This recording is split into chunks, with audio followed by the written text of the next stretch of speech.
Friends, தொடர்ந்து படிச்சுக்கிட்டே இருங்க. எக்ஸாம் வந்து சீக்கிரம் வரப்போகுதுன்னு சொல்லிக்கிட்டு இருக்காங்க. ஸோ மேபி ஜூன் ஜூலையில் கண்டிப்பாக எக்ஸாம் வர வாய்ப்பு இருக்குது. அதனால் கண்டிப்பாக ப்ரிப்பேர் பண்ண ஸ்டார்ட் பண்ணிடுங்க. நெக்ஸ்ட் நம்ம பார்க்க போகிற டாபிக் வந்து அனாலிட்டிக் ஃபங்க்ஷன். ஸோ அனாலிட்டிக் ஃபங்க்ஷனோட டெஃபினேஷன் பாருங்கள். A function f of z defined in a region t of the complex plane is said to be analytic at the point z not belongs to d. So டிங்கிற ரீஜனில் ஒரு point இசட்னாட்டுங்கிற பாயிண்டில் அந்த function வந்து analytic அப்படின்னு சொல்லலாம். எப்போனா if it has derivative at z naught is அந்த டிங்கிற ரீஜனில் இருக்க ஒரு பாயிண்டில் அந்த ஃபங்க்ஷன் வந்து டிஃப்ரென்ஷியபிளாக இருக்கும். And f is differentiable at every point of some neighbourhood of z naught. அந்த இசட்னாட்டுங்கிற பாயிண்ட்டு அதர் ஒன் அதோட நெய்பர்ஹுட் பாயிண்ட்லேயும் அந்த ஃபங்க்ஷன் வந்து டிஃப்ரென்ஷியபிளாக இருக்கும். ஸோ அப்படி இருந்துச்சுன்னா அந்த ஃபங்க்ஷன் வந்து அனாலிட்டிக் ஃபங்க்ஷன். ஓகேவா? போன டாபிக்கில் பார்த்தோம் டிஃப்ரென்ஷியபிள்னால் அந்த ரீஜனில் உள்ள ஒரே ஒரு பாயிண்டில் மட்டும் டிஃப்ரென்ஷியபிளாக இருக்கும். அது டிஃப்ரென்ஷியபிள் ஃபங்க்ஷன் அப்படின்னு டிஃப்ரென்ஷியபிலிட்டி அப்படின்னு சொல்லலாம். இந்த ஃபங்க்ஷன் அனாலிட்டிக் ஃபங்க்ஷன்னா அந்த ரீஜன் உள்ள இசட்னாட்டுங்கிற பாயிண்ட்லேயும் அதோட நெய்பர்ஹுட் பாயிண்ட்லேயும் அந்த ஃபங்க்ஷன் எஃப் ஆஃப் இசட்ங்கிறது டிஃப்ரென்ஷியபிளாக இருக்கும். அப்படி இருந்துச்சுன்னா அந்த ஃபங்க்ஷன் வந்து அனாலிட்டிக் ஃபங்க்ஷன். நெக்ஸ்ட் இதோட தியரம் பாருங்கள். The necessary condition for the function f of z is equal to u plus iv to be analytic. ஒரு ஃபங்க்ஷன் f of zங்கிற ஃபங்க்ஷன் வந்து அனாலிட்டிக்காக இருக்கணும் அப்படின்னா அதோட necessary condition if the CR equation are satisfied. ஒரு function CR equation satisfy பண்ணிச்சுன்னா அந்த function அனாலிட்டிக்காக இருக்கும். இது நெசசரி கண்டிஷன் மட்டும்தான்.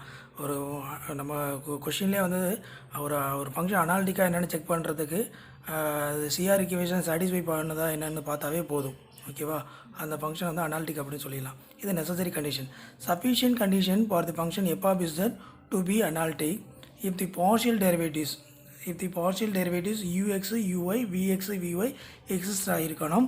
And second one satisfy the CR equation exist ஆகி அதோட ஃபங்க்ஷன் வந்து சிஆர் ஈக்குவேஷனை சாட்டிஸ்ஃபை பண்ணிச்சுன்னா இது சஃபிஷியன்ட் கண்டிஷன். ஓகேங்களா? First condition CR equation satisfy, அது நெசசரி கண்டிஷன். அந்த டெரிவேட்டிவ்ஸ் வந்து எக்ஸிஸ்ட் ஆகிருக்கணும். Another one CR equation satisfy பண்ணியிருக்கோம். இது ரெண்டுத்தையும் சாட்டிஸ்ஃபை பண்ணி தான் அது சஃபிஷியன்ட் கண்டிஷன். இதுவுமே அனாலிட்டிக் தான். ஓகேவா? Third one, if the function f of z is analytic at the point z naught. ஒரு ஃபங்க்ஷன் இசட் எஃப் ஆஃப் இசட்ங்கிற ஃபங்க்ஷன் வந்து இசட் நாட்டுங்கிற பாயிண்டில் அனாலிட்டிக்காக இருந்துச்சுன்னா தென் அந்த ஃபங்க்ஷன் வந்து அந்த பாயிண்டில் வந்து டிஃப்ரென்ஷியபிள் ஆகும். It is differentiable at the point z நாட்டுங்கிற பாயிண்டில் டிஃப்ரென்ஷியபிளாகவும் இருக்கும். But converse is not true. அதாவது டிஃப்ரென்ஷியபிளாக இருந்துச்சுன்னா அது வந்து அனாலிட்டிக்காக இருக்கணும்னு சொல்ல முடியாது. ஆனால் அனாலிட்டிக் ஃபங்க்ஷன் எல்லாமே என்னவாக இருக்கும்? டிஃப்ரென்ஷியபிளாக இருக்கும்.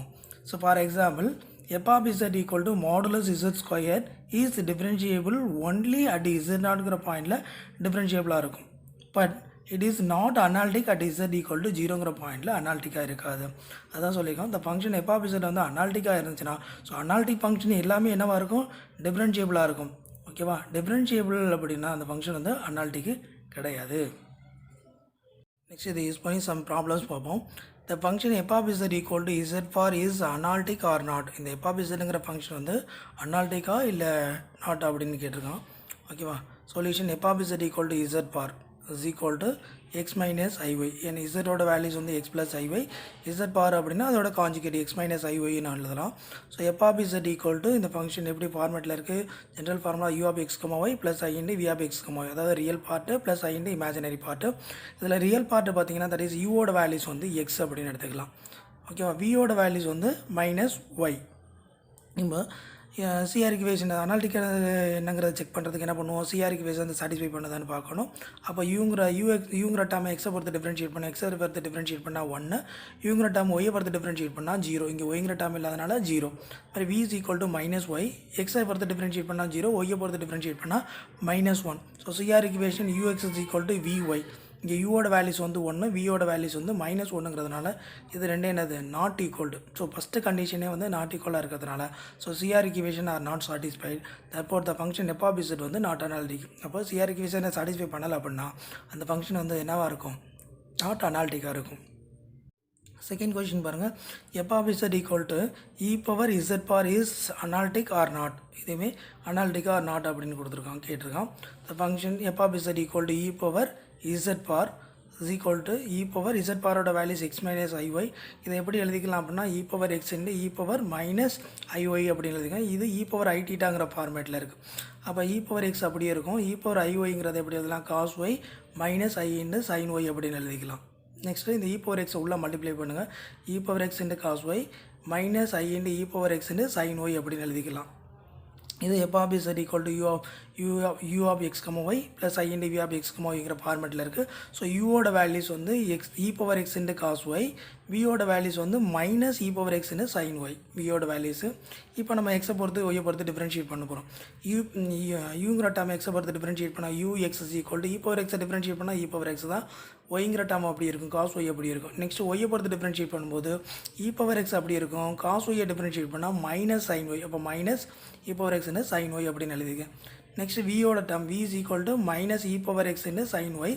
இதை எக்ஸை பொறுத்து டிஃப்ரென்ஷியேட் பண்ணால் v x is equal to minus அப்படி இருக்கும். இ பவர் எக்ஸை டிஃப்ரென்ஷியேட் பண்ணால் e power x sine y அப்படி இருக்கும். நெக்ஸ்ட் ஒய்யை பொறுத்து டிஃப்ரென்ஷியேட் பண்ணும்போது e power minus e power x அப்படியே இருக்கும். ஒய்யை டிஃப்ரென்ஷியேட் பண்ணால் சைன் ஒய்யை டிஃப்ரென்ஷியேட் பண்ணால் காஸ் ஒய்.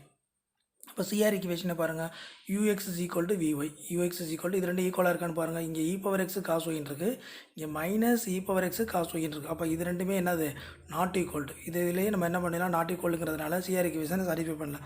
இதையும் செக் பண்ணோம்னா இங்கேயும் மைனஸ் இருக்குது, இங்கேயும் மைனஸ் இருக்குது. ஆனால் இந்த u y is equal to minus v x, but ரெண்டுக்குமே மைனஸ், இதுவுமே நாட் ஈக்குவல் டு, செகண்டுமே நாட் ஈக்குவல் டு. செகண்டுமே நாட் ஈக்குவல்னா ரெண்டு கண்டிஷனுமே சாட்டிஸ்ஃபை பண்ணாதனால, சிஆர் ஈக்குவேஷன் சாட்டிஸ்ஃபை பண்ணலாதனால அந்த ஃபங்க்ஷன் எஃப் ஆஃப் இசட்ங்கிறது இது நாட் அனாலிட்டிக் அப்படின்னு சொல்லிடலாம். Next note, z bar comma e power z bar comma real part of z comma z imaginary part of z comma z plus z bar comma z and z bar is not analytic அப்படின்னு சொல்லியிருக்கேன். இப்போ இந்த இதில் Z பார்னு வந்தால் எந்த லெக்கிலெல்லாம் பார்னு வருதோ அது எல்லாமே நாட் அனாலிட்டிக்காக இருக்கும்.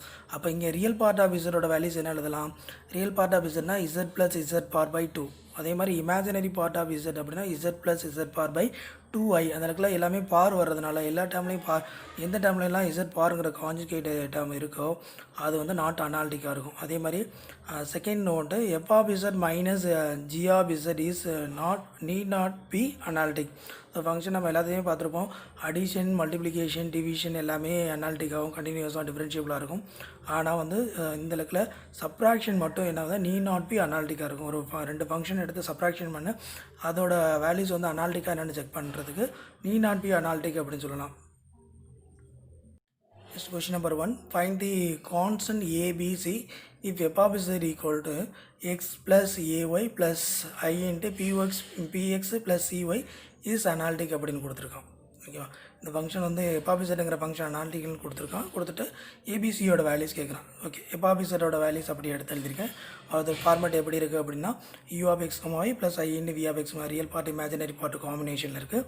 இப்போ இது யூவோட வேல்யூஸு, இது வியோட வேல்யூஸு. இப்போ இந்த டேமை எக்ஸை பொறுத்து டிஃப்ரென்ஷியேட் பண்ணால் எக்ஸை பொறுத்து டிஃப்ரென்ஷியேட் பண்ணால் ஒன்று ஒய்ங்கிற டேம் வந்து 0 ஆயிரும். ஏன்னா எக்ஸை பொறுத்து டிஃப்ரென்ஷியேட் ஒய்ங்க வந்து 0 ஆயிரும். நெக்ஸ்ட்டு ஒய்யை பொறுத்து டிஃப்ரென்ஷியேட் பண்ணும்போது எக்ஸ் 0, ஏ இன்ட்டு ஒய்யை டிஃப்ரென்ஷியேட் பண்ணால் 1. அப்போ ஏன்னு மட்டும் வேல்யூஸ் கிடைக்கும். So imaginary part v is equal to b x plus c y. இப்போ இதை எக்ஸை பொறுத்து டிஃப்ரென்ஷியேட் பண்ணோம்னா விஎக்ஸ் இஸ் ஈக்குவல் டு இங்கே எக்ஸை 1 டிஃப்ரென்ஷியேட் பண்ணால் 1. அப்போ பி இன்ட்டு 1 வந்து பின்னு கிடைக்கும். இது ஒய் டேம் 0 ஆயிரும். இதுமாதிரி ஒய்யை பொறுத்து டிஃப்ரென்ஷியேட் பண்ணும்போது எக்ஸ் டேம் 0 ஆயிரும், சிங்கிற டேம் மட்டும் கிடைக்கும். நெக்ஸ்ட் இது ரெண்டு சிஆர் ஈக்குவேஷன் என்னது, UX is equal to VY. So இது ரெண்டையும் கம்பேர் பண்ணுங்கள். இப்போ சியோட வேல்யூ இஸ் ஈக்குவல் டு 1. அதேமாதிரி u y is equal to minus v x. இது ரெண்டையும் ஈக்குவல் பண்ணோம்னா a is equal to minus b அப்படின்னு வேல்யூஸ் கிடைக்கும். A is equal to minus b. So ஏயோட வேல்யூஸ் வந்து பார்த்தீங்கன்னா ஏ வேல்யூஸ் வந்து மைனஸ் பின்னு எடுக்கலாம், ஜியோட வேல்யூஸ் வந்து 1ன்னு எடுக்கலாம். இப்போ ஏக்கு இப்போ நம்ம பியோட வேல்யூஸ் வந்து 2ன்னு சூஸ் பண்ணோம்னா ஏயோட வேல்யூஸ் வந்து -2 இருக்கும். இது நம்ம அந்த பாயிண்ட் வந்து பியோட வேல்யூஸை சூஸ் பண்ணுறதுக்கு அது தகுந்தாப்பில் நம்ம எடுத்துக்கலாம். Next question number 2, the function f of z equal to 1/2 into log of x square plus y square plus I into tan inverse xy is analytic or not அப்படின்னு இந்த ஃபங்க்ஷன் f of zங்கிற function அனாலிட்டிக்கா or not அப்படின்னு கேட்டிருக்கான். So அந்த function f of zங்கிற function அப்படியே எடுத்து எழுதியிருக்கிறேன். இதில் இந்த ரியல் பார்ட் இது யூங்கிற டேம், இது விங்கிற டேம். இப்போ இதை நம்ம டிஃப்ரென்ஷியேட் பண்ணுங்கள். யூஎக்ஸ் அப்படின்னா 1/2ங்கிற டேம் அப்படி இருக்கும். லாக் எக்ஸை டிஃப்ரென்ஷியேட் பண்ணால் 1/x இந்த term x square plus y square இருக்குல்ல, இந்த டேமை டிஃப்ரென்ஷியேட் பண்ணும்போது எக்ஸ் ஸ்கொயர் டிஃப்ரென்ஷியேட் பண்ணால் 2x, ஒய்ங்கிற டேம் வந்து 0 ஆயிரும். அப்போது இந்த 2 கேன்சல் பண்ணிங்க, remaining x/x² plus y square அப்படின்னு இருக்கும். அதேமாதிரி ஒய்யை பொறுத்து டிஃப்ரென்ஷியேட் பண்ணும்போது 1/2 இந்த 1/2 அப்படியே இருக்கும். log y டிஃபரன்ஷியேட் பண்ணால் 1/y இன்ட்டு ஒய் ஸ்கொயரை டிஃபரன்ஷியேட் பண்ணும்போது 2y. இந்த 2 கேன்சல் பண்ணிங்க y/x² + y ஸ்கொயர் அப்படின்னு இருக்கும். இது ux, இது uy. அதே மாதிரி விங்கிற term tan inverse of y/x. So vx அப்படின்னா tan இன்வர்ஸ் எக்ஸை டிஃபரன்ஷியேட் பண்ணால் ஃபார்முலா 1/1 + x². ஓகேவா? அப்போ 1/1 + x ஸ்கொயர் அப்படிங்கிறது இந்த டைமில் x ஸ்கொயருங்கிறது x/y அப்படி y/x அப்படின்றது. அப்போ y²/x² இன்ட்டு நம்ம எக்ஸை பொறுத்து டிஃப்ரென்ஷியேட் பண்ணுறதுனால இந்த ஒய் அப்படியே இருக்கும். 1/xஐ டிஃப்ரென்ஷியேட் பண்ணால் -1/x². அப்போ -1/y/x² அப்படின்னு எழுதிக்கலாம். நெக்ஸ்ட் இந்த டேர்ம் இந்த x² இங்கே கொண்டு அந்த ஒன்னோட மல்டிப்ளை பண்ணால் x² + y²/x² கிடைக்கும். அந்த x² மேலே கொண்டு போனோம்னா இந்த ஒரு x²யும் கேன்சல் பண்ணோம்னா இங்கே -y/x² + y² அப்படின்னு வேல்யூஸ் கிடைக்கும். அதே மாதிரி vy = ஒய்யை பொறுத்து டிஃபரன்ஷியேட் பண்ணால் அதே தான் 1/1 + y/x². இந்த டேர்ம் y/x² இன்ட்டு ஒய்யை பொறுத்து டிஃபரன்ஷியேட் பண்ணுறதுனால ஒய்ங்கிற டேர்ம் 1 வந்துடும். 1/x அப்படி இருக்கும். இந்த 1/x அப்படியே இருக்கும். இந்த x² இங்கே மல்டிப்ளை பண்ணால் x² + y²/x² இருக்கும். இந்த x² மேலே கொண்டு போகும்போது இங்கே x², இங்கே ஒரு டினாமினேட்டரில் x இருக்குது, கேன்சல் பண்ணோம்னா x/x² + y² அப்படின்னு இருக்கும். இப்போ இதை ஃபார்முலா செக் பண்ணுங்கள். சிஆர் ஈக்குவேஷனை செக் பண்ணுங்கள். என்னது ux = vy. இது ரெண்டு x²/ux வேல்யூஸ் வந்து x/x² + y². அதுமாதிரி vyயோட வேல்யூஸ் வந்து x/x² + y². நெக்ஸ்ட்டு uyயோட வேல்யூஸ் y/x² + y² -vx. அப்போ இங்கே ஆல்ரெடி மைனஸ் இருக்கா, இன்னொரு மைனஸ் ப்ளஸ்ஸாக மாறிடும். அப்போ அந்த மைனஸ் கேன்சல் ஆனால் y/x² + y². இது ரெண்டுமே ஈக்குவலாக இருக்குது. இப்போ சிஆர் ஈக்குவேஷனை சாட்டிஸ்ஃபை பண்ணுறதுனால இந்த ஃபங்க்ஷன் என்னவாக இருக்கும்? சிஆர் ஈக்குவேஷனை சாட்டிஸ்ஃபை பண்ணுறதுனால இந்த ஃபங்க்ஷன் f(z)ங்கிறது அனாலிட்டிக்காக இருக்கும். தேங்க்யூ.